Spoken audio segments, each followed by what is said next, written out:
everyone, my name is Steph, this is the Novelty Corner, and welcome to the last of my Psy-Changeling recap and review videos. At least until the next book comes out. This is my recap and review of Last Guard, which is the most recent release in the Psy-Trinity series. So it is book 5 in Psy-Trinity, book 20 overall in the Psy-Changeling world, and I loved it a lot. At the time of filming this, I have read this book twice in 2 weeks because I read it the first time just to enjoy it, the second time to get all of the information and everything written down.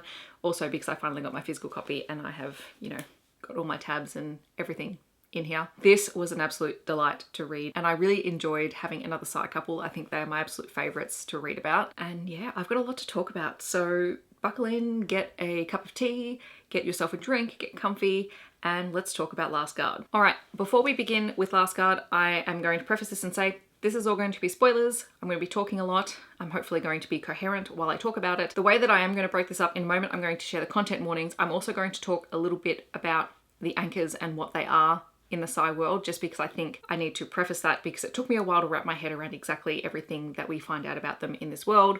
Then I'll talk a little bit about the characters in the overview, I'll recap the story, and then I'll go into things that we learn about the world as well as the fun things that I loved about this story. There's quite a few content warnings in this book. There always are with the Psy-Changeling world, just because there's a lot of trauma in all of the characters' backstories. So if I've missed something, I apologise, but these are the ones that I was able to pick up on. We have childhood abuse, absentee parents. We also have abusive/manipulative parents. There is violence. There are cases of mass murder. All of that is kind of off page, but it is referenced. There are a lot of mental health issues discussed. There are medical and illness treatment plans that are mentioned. And there is also a mention at one point of self-harm. So this entire book centers around 2 characters who are anchors for the PsyNet. So in the world, we know that the Psy have many different psychic abilities. You have telekinetics, telepaths, you have the J-Psy who work specifically in the justice system, you have M-Psy who work in the medical field, and so on and so forth. The anchors are a little bit different, and we've had them mentioned briefly in various books, including Bonds of Justice, because Sophia Russo, who is the heroine in that book,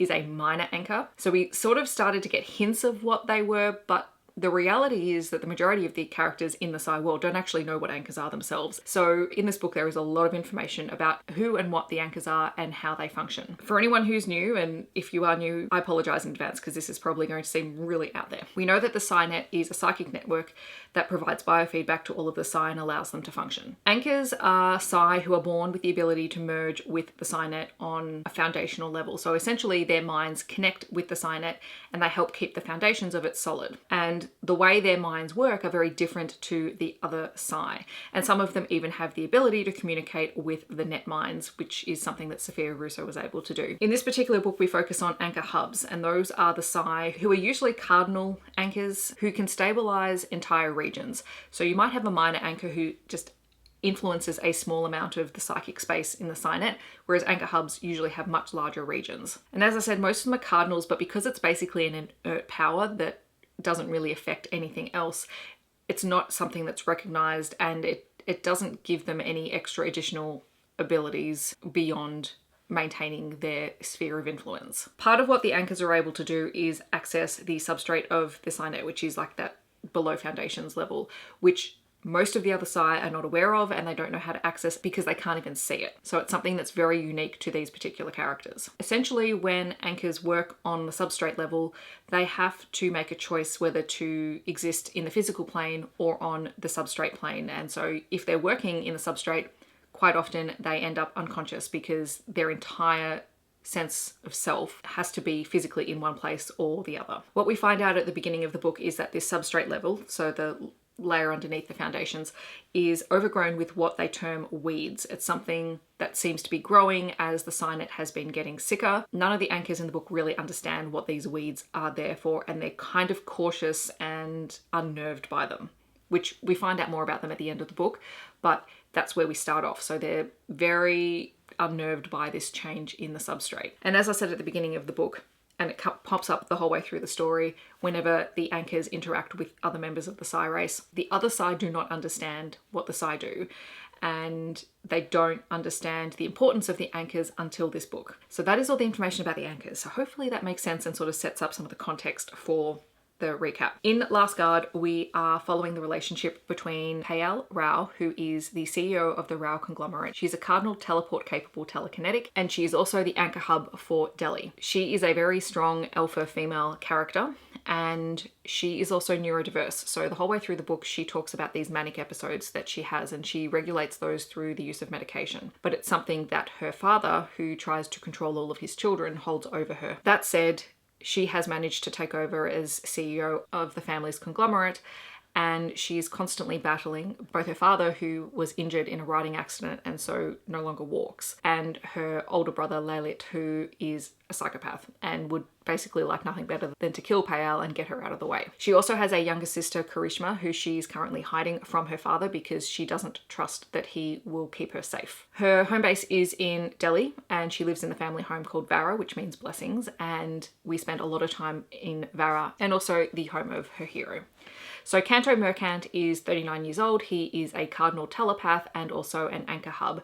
And in fact, his particular role as an anchor hub is very different to Payal's, and we'll come to that in the review. He is disabled. He is a paraplegic, and that was the result of a childhood injury that was done to him. He is a member of the Mercant family, who we've met in previous books.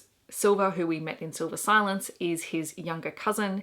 He is the grandson of Ina Mercant, who is the head of the Mercant family, and he was born to Magdalene Mercant and Bin Fernandez. When the Sai have children, there is often an agreement between parents, and so Magdalene and Bin had an arrangement, and Canto was supposed to grow up with Bin Fernandez's family. However, because of the different way that Canto's mind worked as an anchor, his father saw him as flawed and had him basically institutionalized in a school for very highly powered Sai who don't behave in the expected way. And it was in this place where he received his injury. And of course, once the Mercants found out that Bin had broken their agreement and had sent away one of their children, then they fought for him and they brought him back into the family fold. And this all happened before he was 8, or when he was 8. We also know that he has a really close relationship with his cousin Arwen, who we also met in Silver Silence. Arwen Mercant is an empath, and when Arwen was born, Canto enclosed Arwen in his anchor shields, which basically kept this baby empath safe on the Psynet when the other Psy were not looking favorably upon other empaths. And he did it instinctively, and so they've always had a really close bond, and that bond has also impacted how Canto interacts with others and how he interacted with his own silence. Okay, so I've been talking a long time about all of that setup stuff. Let's talk about the recap of the story. So we begin with an introduction to the anchors so that we, the readers, are centered around exactly what's happening. And we start in Payal's perspective as she receives a mysterious message from someone called Canto Mercant, who knows that she is an anchor hub and is inviting her to be part of a group of people who are pushing for anchors to have a seat at the ruling council table so that they have a voice, because the anchors are doing a lot of the heavy lifting in maintaining the Psy, but no one is asking them what's going on or asking for their input. Canto needs Payal to come on board because she's quite a well-known figure. She's the head of her family's company. She has a known presence. People trust her. She comes across as really very silent, and people comment on that, but they can't deny that she's both effective at what she does. She is incredibly competent, and having her as the face of this anchor group would lend some credence to what they're saying, because she automatically would have that level of respect. Also, at one point, Canto does point out that she's far more diplomatic than he is, because he would probably shout at the council, which he probably would. In the first part of this book, we get some flashbacks to when Canto was a child and in this institution, and it basically opens with him being violently abused by one of his teachers, the result of which leaves him permanently damaged. He only survives this encounter because a 6-year-old girl is so angry at what is being done to him that she kills the teacher. Canto has spent his entire adult life trying to track down this girl, because after the attack, after she killed the teacher, they were separated and he never saw her again. He knows that this girl, this young girl, defended him and saved his life, and he has this connection to her and he wants to find her. At times he's suspected that it might be Payal, but also has had evidence to suggest that it couldn't have been her. So that sort of ties in and weaves through the initial meeting period for these two characters. As we begin to meet Canto through the book, we find out about his history with Arwen, that idea that he enclosed Arwen within his shields. Because he basically was protecting a baby empath, Canto has never truly been silent because he couldn't be. He was protecting this child who just leaked emotions, and so Kanto has never been silent and has always been Arwen's protector and confident, and they're very, very close. We also find out that through the connection with Silver, Kanto has a really good relationship with Valentin and the Stonewater Bears. So throughout this book, we get a whole lot of cameos from the bears, which is great because I absolutely adore them. They're so much fun. After receiving Kanto's request, Payal is intrigued, and so she contacts him and she wants to meet face to face, and she wants to ask questions and find out exactly what he's thinking. He sends her the image of her location so that they can meet face to face. It's a desert oasis. That's a safe place that Kanto likes to visit. And as they come face to face for the first time, Payal recognizes Kanto as the boy that she knew in school. So that all those flashbacks leading up, they were the two children who knew each other. And she recognizes him by the strange cardinal eyes that he has. So the cardinal's eye all have black eyes with like a starscape, so pinpricks of white on black eyes, and his are described as being like a galaxy. So they're not spread out, there's an actual pattern to them, and she recognizes that same pattern that she saw as a child. And of course, her acknowledging that she is the child that he once knew completely rocks Kanto, because he has in his mind built up this connection between the two of them, and he can't believe that he's found her. Kanto reveals a little bit about how he survived the attack in the school, and how once Ina Merkant found out how Bin was treating her grandson, Bin disappeared and was killed apparently on a work site, but also Ina took back her grandson and got him the best medical care and raised him, even though Kanto was a very angry child because of everything that had been done to him. But the Merkants never gave up, because they have this thing about not abandoning their children. It's built into every child agreement clause that they have with anyone else. And even through their early initial scenes, we find out we come to realize that Kanto and Payal have a lot of feelings for one another, and it's complicated by their childhood and complicated by their separation and complicated by their family and the world around them. But there is this low-key obsession that they have because they were each other's lifelines at a truly traumatic time in their lives. And this sort of weaves its way through their entire relationship throughout the book. As they're discussing their role as anchors, we find out the subtle differences between the two of them. They're both anchor hubs, they're both incredibly powerful. Payal sees the details in the substrate, whereas Kanto sees the wider picture. Payal, because of many of her neurodiverse aspects, a lot of the way that she copes with her severe mood swings is that she has calming strategies which involve looking for patterns, and so she's trained her mind to be very aware of patterns and things, and that translates into how she views the substrate. We also find out that Kanto is able to find anchors through the substrate, so he can see where anchors are around the world, and then he can trace their mind back to the signet, which doesn't give him an identity, but then he can use his other sleuthing skills, because he's very tech savvy, to track down and identify who the other anchors are, and that is how he contacted people to be involved in his project. And I know I mentioned at the start that Kanto is paraplegic. The whole way through the book he uses a wheelchair to move around. It does talk about how he did try a brace, but he really didn't like it, and so he would prefer to use the chair, and he has various chairs for different environments, and most of the time he likes to manually move it, but he does have hover capabilities depending on the environment. And when Payal sees him, she doesn't quite comment on the fact that he's in the chair, because for the Psy, any sign of difference has traditionally been viewed as a weakness. What she notices is that he looks better than he did as a child. I think initially they were concerned that he would not be able to move anything from the neck down, but he now has movement of his upper body and his arms, and so her comment to him is that you're doing better, they were able to help you. And so she sees the positive in his recovery as opposed to the negative, which is a very traditional Psy way to look at something. While Kanto and Payal are talking, Kanto makes the observation that the anchors are stretched really thin, and that normally there would be more.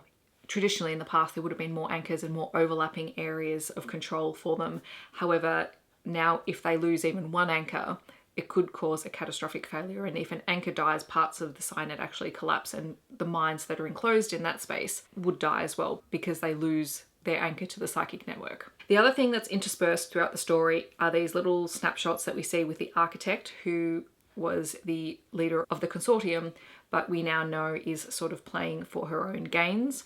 She is using all of the Psy who are affected by Scarab syndrome, whose powers are basically blowing out of control. She's pretty much using all of those people as suicide bombers in the net and using them to destabilize the SciNet framework. And this happens multiple times throughout the book. Canto and Payal also discuss the decline in the number of anchor children born or identified over the years, and also the ones that are born and survive are often afflicted by childhood illnesses and or tumours, which is something that Payal herself suffers from, which they theorise could potentially be due to the fact that the SciNet is so unwell that it's physically affecting the anchors who are there to maintain the SciNet. There's also discussion around how the anchor mines were not viewed favourably under silence because they behaved so differently, and other side couldn't explain why that happened. So they were seen as different or divergent from the norm. And it's frustrating for them because there's very little research that has been done on anchors, because anchors traditionally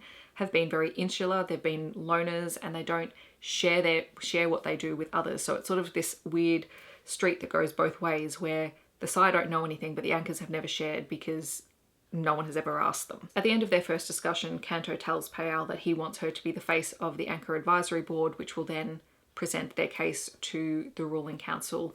And this is where they have that discussion around whether or not Canto should be the one to do it, but where Canto tells Payal that she's the far more diplomatic one, and she also has the political and the business standing within the world that will hold sway with the ruling council. After his discussion with Payal, Canto goes back to his home, and we find out he's currently living in Moscow, just on the edge of the Stone Water Bear territory, and the mercants and the bears all helped to build a house for Canto on the edge of this territory, and the bears are constantly dropping in. And so we have a visit from Chaos, who was the polar bear shifter who was married to Valentin's sister and is the cook for the Stonewater Bears, and Chaos's young son Dima. And it is one of the cutest little scenes, and we find out that Chaos and Canto have really bonded and are quite good friends, and Dima loves to visit with Canto, and Canto keeps, food and treats stocked for any of the bears that visit. Then we switch to Payal and her family, and it's quite a different situation because basically she is constantly walking on eggshells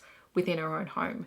She might be the head of the company, but her father is still trying to rule her and use her like a puppet, and he is constantly playing her off against her older brother. And Laylit is incredibly unstable, and everyone knows it. And the only reason that she got control of the company over her brother was because he was caught torturing one of their maids, and she managed to get the evidence of it and then use that as leverage and blackmail her father into taking control of the company because Laylit wasn't stable. He also controls Payal because she does suffer from tumours, the way that many anchors suffer from some kind of illness in relation to the SciNet being ill. He's found a way to treat her ongoing tumours that last about a week, but he only doles out the medication once a week to her, and he makes her come to him. So it's keeping her dependent on him, which is controlling and creepy. During the scene where she's meeting with her father, he's curious to know why she left Delhi,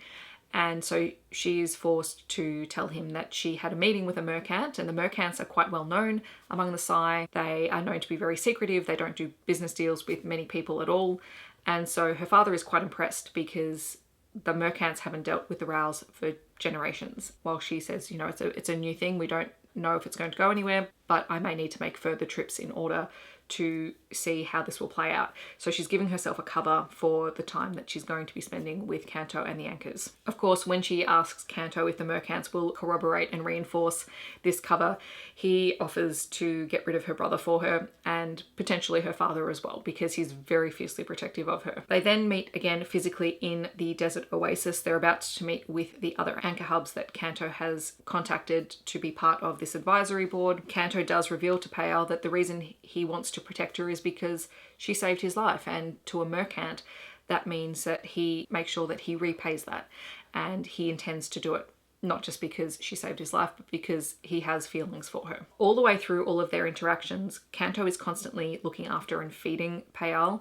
As a telekinetic, every time she teleports or uses her powers, she's expending a lot of energy, and anytime she expends too much energy, she looks quite gaunt, and he is constantly trying to make her take in more nutrients and to stay healthy. Payal admits to Canto that she does have quite violent mood swings and that she does manage it with medication, and it's quite a vulnerable moment for her. And in return, Kanto reveals that he doesn't know how long he will have control of most of his upper body, because there was no guarantee when he was treated that his injuries wouldn't get worse with time. And so it's something that he constantly lives with as well. And so they bond over this moment of the fact that, you know, they are the way that they are, and they're not trying to change each other or trying to fix something that can't be fixed. And it's a really beautiful moment of openness and vulnerability between the two of them. When they meet with the new Anchor Advisory Board, which includes a whole host of really interesting characters, and hopefully we get to see them again, there is Bjorn Thorson, who I think is 87, and he's a mathematician. You have Suriana Wira, who is 27 and Australian, Aaron Gabriel, who is 24 and a mercenary, and Aga Lee, who is 110, is a non-binary character, which is our first non-binary character in the series, and is also someone who should have retired from being an anchor years earlier, but can't because there are not enough anchors to sustain the Signet. Together they discuss what the council is planning on doing, which is that whole idea of breaking the Signet into pieces that Aiden and Caleb discussed at the end of Alpha Night. They discuss how that wouldn't work because they actually don't have enough anchors in order to do that. And even Nikita has had Sophia Russo look over the plans for what they're calling Project Sentinel, and Sophia herself has questions about whether or not it's actually viable. After this meeting, everyone sort of goes back to their home areas, and a region in Pale's Signet area buckles and under a scarab attack, and she automatically goes into the substrate to try and contain it. And while she's there, she also can see that there is a dark, shadowy presence, which she assumes is Aiden. And she contacts him and lets him know that he's going to need more firepower. He needs Caleb in order to help him stabilize the network long enough for Payal to do her work and to try and solidify the foundations long enough to hold. It's the first time an anchor has ever contacted Aiden and or Caleb, and the two of them are obviously very surprised by this and very curious to know who the anchor hub was, because they don't often talk to anyone. After finding a workaround for the problem, Payal comes back to her body and she flames out. Kanto was helping her from a distance with this project and he has found a backdoor into Vara's home security system because Layla tried to find a way to break into Payal's quarters, and so Kanto uses that as a backdoor into keeping an eye on her and monitoring the situation because he doesn't want her brother to try and take advantage of Payal while she is unconscious. We also find out that Kanto has a spy within Vara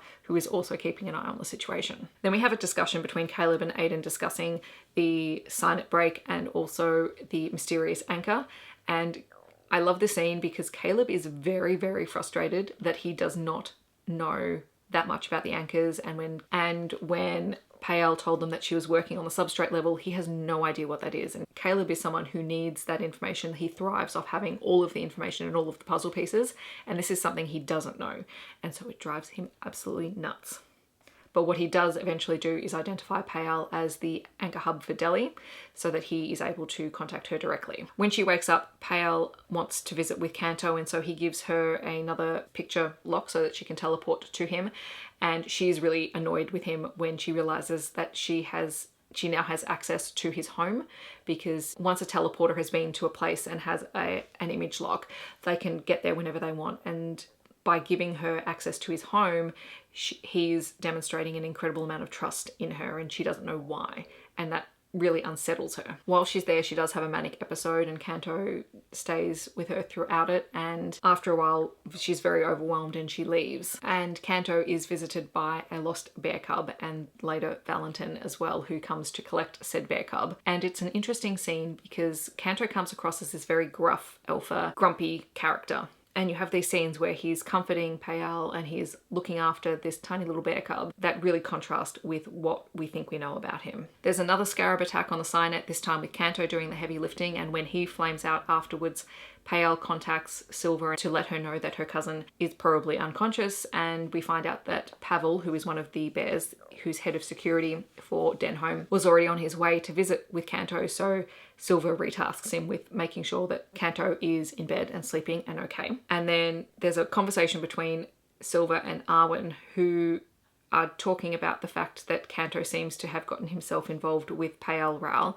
and Silver's very concerned because Payal has a reputation and Silver doesn't think she's the right choice for her cousin, who she's very protective of. And Arwen thinks the entire conversation is hilarious because Silver mated to a bear, so he thinks it's a bit like pot calling the kettle black, to which Silver just replies, well, I'm still going to spy on her anyway. Payal risks teleporting to Kanto to check on him, and she expends more energy than she expects to, so she ends up falling asleep on the couch after completely startling Pavel, who is just very amused by the fact that this woman teleported in with no warning. When Payal and Kanto wake up, Payal finds out that Kanto has been keeping brushes and makeup in his home for her because he knows that she likes to put on a professional front, and so he has them there for her to prepare herself before she goes back home. You really begin to see this strengthening of a relationship between the two of them, which they're kind of hesitant about. They don't really know how it's going to work, but the foundations of it are there. When Payal does return to Delhi, she is visited by Caleb Krychek, who comes to her office and begins to ask her about the anchors and the substrate, and Payal informs Caleb that the anchors want a seat on the ruling council. While they're discussing it, there is another fracture in the Cynet, and Caleb witnesses what happens when Payal goes into the substrate. She basically falls unconscious, and then he is also able to assist her on the psi plane. He's still conscious in his body to some extent while working on the Cynet, and he's able to then monitor and keep Payal safe. It turns out that a neighbouring anchor in Payal's region had passed away, and that's what caused the fracture, and all of the other local anchors are trying desperately to fill this gap, but they're already overstretched, and Payal comes up with a temporary workaround, which is basically using everyone's powers to create conduits that sort of draws a little bit of extra power from each person in order to sustain that area, but it is really incredibly draining on all of them. This fix sort of buys them maybe 2 weeks, maybe a month, to find another solution, which ideally the best solution would be more anchors. When they do return to their own bodies, Payal asks Caleb how he manages his icy cold persona and his business while still having an emotional bond and connection with his partner Sahara. It's quite a personal question, and you do begin to see that Caleb and Payal have a lot in common. They're in very similar situations. Payal returns to Kanto and is very close to flame out because she's expended a huge amount of power. Kanto holds her and they have their first kiss. They both begin to see that on the substrate they have a bond that connects them, and they don't really know what it is, they don't know how it exists, and they don't know if anyone else can see it. Payal hears back from the ruling council and from Caleb, and so she has a video conference meeting with all of them, and Kanto is sort of off to the side advising her throughout the meeting that she spends a bit of time teaching the council about the A's and about why the A's haven't previously spoken up. We find out that all of the anchors control a region, and it doesn't really matter how many mines are in that region. It's really zoned geographically rather than based on the number of people. Kanto brings up something called the Qatari incident, which is when a whole group of anchors were located in one place and there was a disaster and they were all killed, and that there had to have been some way for the other anchors who did survive to save the majority of the population. They don't know how it happened because it's been hidden in their histories, and Nikita suggests that that information could be buried in an old mothballed vault somewhere in the Cynet, and she offers to be the one to try and track it down and see if she can reopen this vault so that they can find the information. I love this meeting because Payal and Nikita go head to head, and I love it when anyone stands up to Nikita because Nikita is tough and Payal really doesn't back down from her. Before Nikita and Payal sign off, Nikita advises Payal to leverage her anchor power, which basically translates into you've got a PR problem, so fix it. And so Kanto offers to set up an interview for Payal with the Cynet Beacon, which is sort of their newsletter bulletin. Payal also asks Caleb to cover for her with her father by making the announcement that she is on the ruling council, which her father will respect because it's a significant position of power, but it also gives her an excuse to spend more time in Moscow and to work remotely and spend more time with Kanto. At this point, Caleb also offers to answer any questions that Payal has related back to their earlier conversation around how Caleb manages his silence and his emotional relationship with Sahara. And initially Kanto is kind of jealous that Payal seems to have this relationship with Caleb, but it was just kind of nice to see that Caleb offered in the first place. When Payal informs her father that she has been added to the ruling council, he of course thinks that he's responsible for it because he put her in the position that she is currently in. And then after that conversation, Payal visits Canto while he's exercising, and she's thoroughly distracting for him.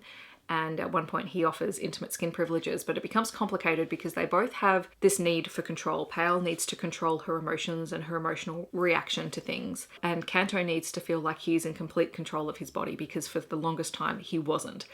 And so this causes complications in a physical, intimate relationship between the two of them. Canto then takes Payal to Moscow so that she can shop for clothes and things because she's come to Moscow without any of that.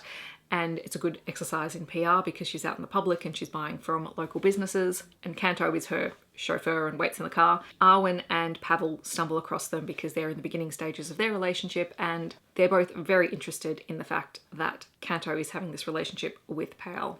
And Arwen sneaks inside the shop to observe what Payal is choosing for clothes because he's very fashion forward. He also decides that he wants to vet Payal. So Arwen and Pavel sit in the back seat and they spend some time with Canto and Payal, and there's a really good scene where after a little while where Arwen's been quite quiet while observing Payal, that he apologizes because he's jealous, because for the longest time Canto was his person and he doesn't necessarily know how to deal with the fact that now Canto has Payal, and he's very honest about it. He's a gorgeous little empath and I love him to pieces, and I hope that Arwen and Pavel get their own book because that would be amazing. Payal does ask Arwen if she could speak to him in confidence as an empath, and he says that he could do that, but that he does have a conflict of interest with Canto, and he suggests Jaya, who we met in, oh my gosh, Memory's book, who we met in Vasik's book. Canto and Payal also have dinner with Ina, and Ina initially is quite standoffish with Payal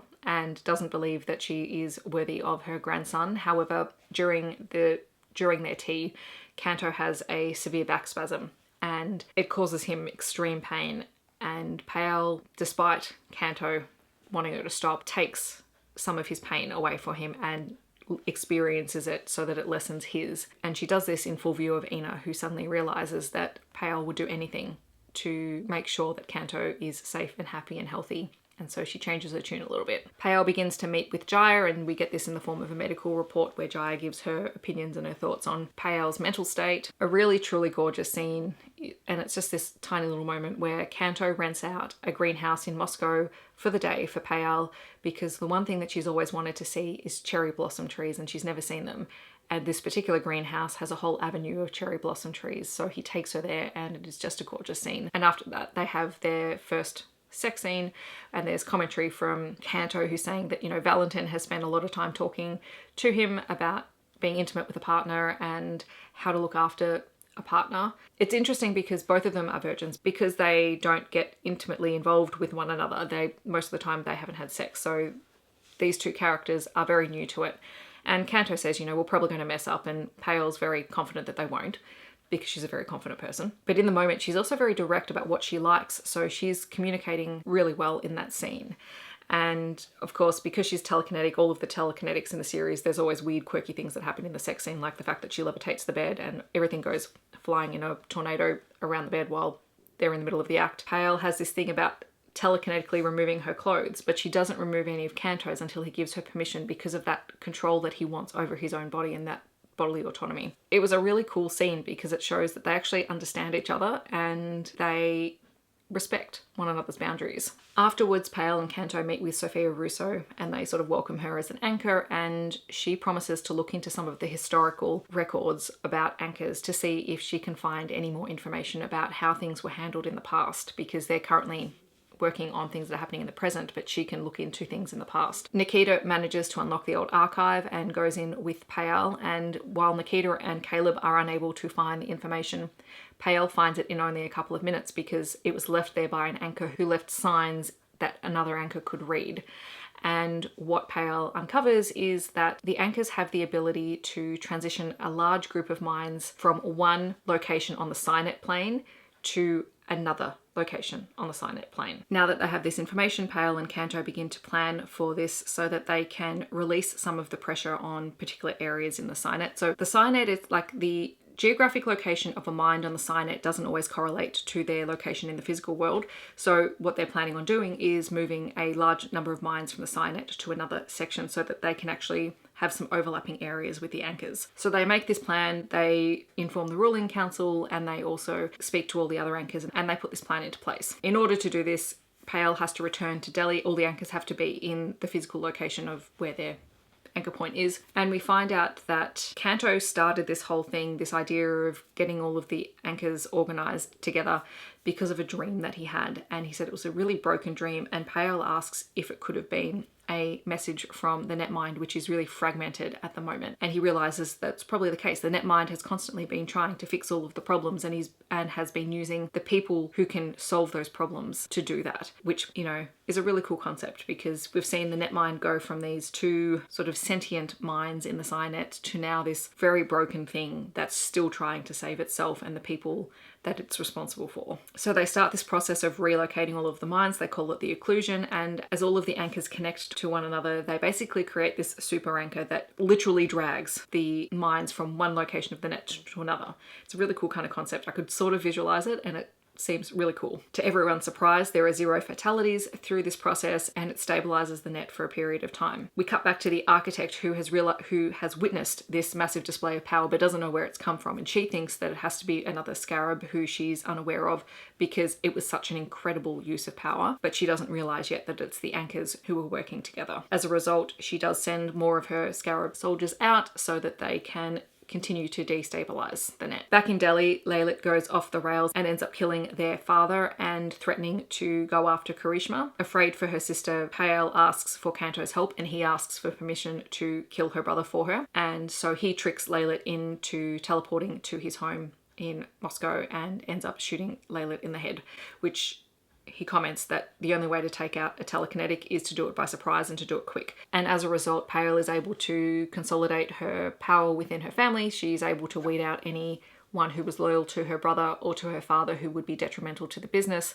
And she's now the CEO with full control and no one standing in her way. Now that everything is very secure for Payal, she gets the idea to go back into the substrate and to check on the weeds that have been growing down there. And she and Kanto go down, and she ends up merging with these weeds. And Payal's worried about her and concerned that they're going to cause her harm, but they actually don't. And when she merges with them, she finds that her anchor power is increased, and that she's able to use these vines, not weeds, to extend her reach further. And these vines have thorns in them that hook into the substrate and solidify it and make it stronger. And so Payal and Kanto and all of the other anchors, taking a leap of faith, use these vines to stabilize the net even further, and it buys them approximately 2 to 3 years to find a way to cure their SciNet of the illness that's plaguing it. We also find out that all the anchors can connect their vines to each other, which creates more overlap, and that everyone can connect to Kanto, but Kanto can't connect to anyone else, meaning that he's kind of this nucleus that's in the center. One of the interesting things about the Psy-Changeling world, and the Psy in particular, is this way that the SciNet works, and I don't know, I find it really interesting. Kanto works out that by working in the substrate in this way, they're able to identify baby anchors, and Payal tells the ruling council that now they're going to identify and tag baby anchors from birth so that they can help keep them safe, they can keep them from getting sick, and they can train them so that they can help with managing the SciNet. Of course, with her father dead, Payal's access to the medication that was keeping her tumours at bay has dried up because he never told her where he got it from. She can't track down who designed it or created it. And at the very end of the book, as she's finalizing changing over all of the information about all of the Rao conglomerate's businesses, she's approached by a man who works as a medical and chemical waste cleaner for a company that she's never heard of, but is apparently owned by her father. And to try and prove that this company was owned by Pranath, he brings samples of what they make, and she thinks that it could be the medicine that she was taking. As it turns out, it is, so that solves all of that problem, and she'll be able to reallocate the resources in that lab to try and come up with a more permanent solution for her. And then at the very end of the book, Payal asks Kanto to marry her, and it's a really very cute scene. All right, that was a very long recap. In terms of some world stuff that comes up, the mercants and the bears are now really closely intertwined as family, and we see that the whole way through the book. It's really fun and really sweet. We find out that Enrico Santo, who was the counselor who was a serial killer in the first book, he was a cardinal telekinetic and also an anchor hub, and he was the last known anchor hub to be on the council, and he was the one who looked after all of the information about the anchors, which is why no one knew anything about them. We find out that Payal and Devraj Santos are very distant cousins, and that Payal has spoken to him, particularly around the Forgotten. Previously, it doesn't happen on page, but it's something that they've discussed in the past. We find out that the shields that anchors have don't leak, which is why Canto was able to enclose Arwen in them and keep him safe as a baby empath growing up in a silent world. We also meet some new characters in the book, which I'm curious to know if they're going to pop up in other books. There were just a couple of mentions that made me go, okay, I wonder if they're future characters that we're going to see. So there's Janara, who is an adopted mercant, so Eno adopted her into the family, and she is a teleport capable telekinetic. There's Ivan Mercant, who we met very briefly in Silver Silence. He was the security guard at Silver's apartment, and he's mentioned a little bit in this book by Canto, who says that Ivan is the most remote of the Mercant cousins. And there was also Arnold Smith, who is a missing J-Psi, and it's like a blink and you miss it sort of reference, and I'm wondering whether that's going to come up in future books as well, because we haven't had any significant interactions with the J-Psi since Sophia's book, so I'm interested to know if that's coming up soon. And then for fun things, any scene with Arwen in this book just made me happy. So Arwen is constantly trying to stop Canto from being a continuous grump, and this includes teasing him, stealing his clothes, and giving him newer, more fashionable clothes, much to Canto's consternation. We also find out that Arwen really likes to cook, and so sometimes he'll just come to Canto's house and cook for him. When Chaos and Dima came to visit Canto's house, there's a really cute scene with Dima, who asks his father if he can have some treats, and Canto keeps treats for all of the bears in his home. Chaos tells Dima that he's allowed to have 2 treats, and Dima brings back 4, and it turns out he wasn't trying to disobey his father. He bought 2 for himself. He found his father's favourite lollies and gave him a packet of those, and he found something that he knows Canto likes and gave him a packet as well, and it was just super cute. There's also these just little messages at the start of chapters where Dima is sending Canto drawings of a bear-inspired wheelchair for Canto that includes rocket boosters, and he wants Canto's input. There's a couple of scenes with Sahara and Caleb that are just really sweet, and she's constantly teasing him about the fact that he won't drink any flavoured nutrient drinks and that he secretly has a crush on Ina Mercant. I mean, who wouldn't? Ina's awesome. I loved Payal's interview with the sign at Beacon, because she gets asked some really ridiculous questions and she's just like, well, it was a stupid question. Why would you ask that? Finally, yeah, just anytime the bears popped in to say hi to Canto or just stick their nose into his business was hilarious, because he's like, can you go away, please? Why are you here? Anytime the bears appear in a story, I'm thrilled, because it just makes me smile. All right, that is my wrap up of Last Guard and the last Psy Changeling recap and review until we get another book, which is probably going to be at least a year. So I am done with this project, sort of. I have one more video coming out that is not going to be as in-depth. I'm going to be doing a tier ranking of all of the books in the Psy Changeling series, so stay tuned for that. That's coming out really soon. I am officially finished with my reread of the Psy Changeling series, and we will have a live show hopefully at the end of August. I will make sure I've put the date up in the community page when we know the date and the time. We're thinking it's possibly going to be around the 28th of August, and we'll be discussing all of the Psy Trinity books. But yes, I'm done, guys. It's been a long journey. It's been nearly a year since I started doing the recaps, so it's been a long time. In the comments, feel free to discuss this book with me. I would love to hear your thoughts on it. I hope that wherever you are in the world, you are staying safe and healthy, and I will see you in my next video. Thanks so much for watching. Bye, everyone.